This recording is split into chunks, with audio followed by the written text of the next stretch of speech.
ကျွန်တော်ရဲ့ YouTube channel နဲ့ TikTok ကနေပြီးတော့တစ်လောက်ပတ်စံဘယ်လောက်ရလဲဒီနေ့ပြပြသွားမှာဖြစ်ပါတယ်။တော့ JLPT လည်းပြီးသွားပြီဆိုတော့ဒီတခြားအပြင်အကြောင်းအရာလေးတွေပို့ပြီးတော့ပြောမယ်ပေါ့နော်။ကဲကျွန်တော်စပြီးတော့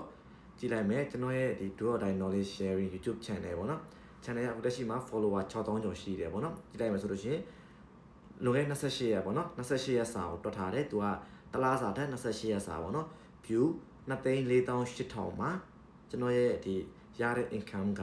ရန်4,900ကျော်ရတယ်ပေါ့နော်ရန်4,900ကျော်ကိုကျွန်တော်လက်ရှိပေါက်ဈေးပေါ့နော်ဒါကျွန်တော်တို့ဂျပန်ရန်ဈေးအရန်ကျနေတဲ့အချိန်ပေါ့နော်25.8နဲ့မြောက်မယ်ဆိုလို့ရှိရင်မြန်မာငွေ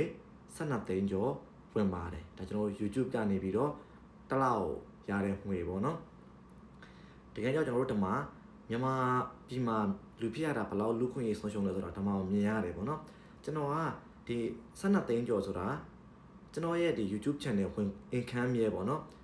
80ရာခိုင်နှုန်းကျော်မရပါဘူးပေါ့နော်မရဘူးဒီမှာကျွန်တော်အခုပြထားတဲ့ screenshot လေးမှာဆိုလို့ရှိရင်ပေါ့နော်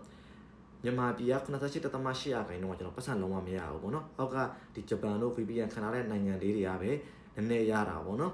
ဘာကြောင့်လဲဆိုတော့ကျွန်တော် YouTube ကနေပြီးတော့မြန်မာပြည်ကိုဘန်နာတဲ့အတွက်ကြောင့်မို့လို့လုံးဝမြန်မာပြည်ကကြည့်တဲ့ view တွေအတွက်0တကယ်လို့မြန်မာပြည်က view တွေဒါကျွန်တော်ပတ်စံရမယ်ဆိုရင်ကျွန်တော်ရဲ့ပတ်စံကအနည်းဆုံး360-80တလောက်ကိုရနေတဲ့တယ်ပေါ့နော်ကျွန်တော်တို့မြန်မာပြည်မှာလူဖြစ်ရတဲ့အတွက်ကြောင့်မို့လို့မြန်မာနိုင်ငံသားဖြစ်တဲ့အတွက်ကြောင့်မို့လို့ခွင့်ရဆုံးရှုံးနေပေါ့နော်ဒါပေမဲ့ကျွန်တော်ရဲ့ channel လေးကဒါ entertainment channel မဟုတ်ဘဲနဲ့စာသင်တဲ့ channel လောက်နဲ့ကိုဒီလောက်ပတ်စံရတယ်ဆိုတော့ကျွန်တော်စာသင်တာဘယ်လောက်ကောင်းလဲစဉ်းစားကြည့်ပေါ့နော်ကဲကျွန်တော်တို့ TikTok သွားမယ်နော် TikTok ကကြတော့ကျွန်တော်ဒါတက်လို့ကောင်းအောင်လို့ရက်60စာနဲ့တွက်ပေးထားတယ်ဗောနော်ရက်60စာအော်တိုဘာ8ရက်နေ့ကနေဒီဇင်ဘာ6ရက်နေ့အထိဗောနော်အဲ့တော့မှကြည့်တဲ့ view က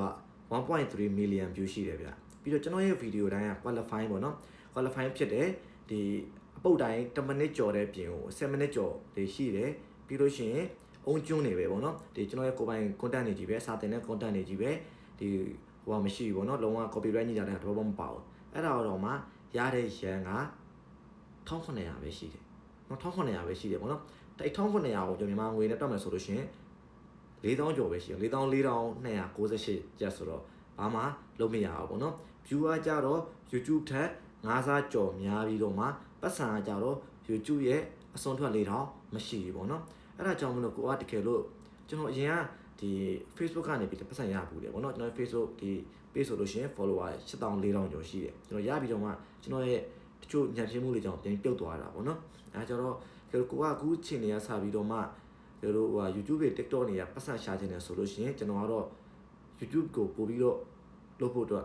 အားပေးတယ်ပေါ့နော်ဘာကြောင့်လဲဆိုတော့သူက